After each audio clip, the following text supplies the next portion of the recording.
Hey there. In this video, I'm going to compare the GX2 with the GX3 and which one is better regards to specs. So the power for GX2 is 800, but the GX3 got 1000, that's better. Then you can have trail range is better for GX3, you're gonna have it by nearly 30 kilometers. The speed is also better for GX3. The climb is not specified there.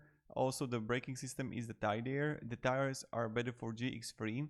The charging time is better, about like half an hour, better for the GX2 there.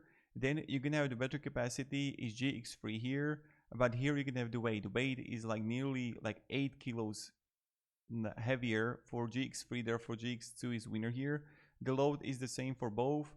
Then the frame material is both foldability, display, suspension, battery capacity, the headlight. GX3 got better taillight comparing to GX2.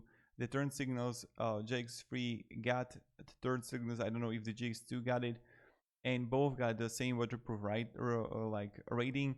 So when you're gonna look here on the power, when you're gonna look here on travel range, the max speed, also the tires, the battery capacity, then also when we can look here on the taillight and turn signals, in this regard the GX3 is better. So I just wanted to make this a quick video for you regards the specs. Maybe you can find it helpful, maybe not, I don't know. I just like to make these videos.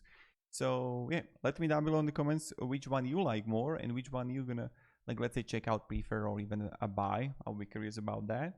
So this was just a quick comparison between these two.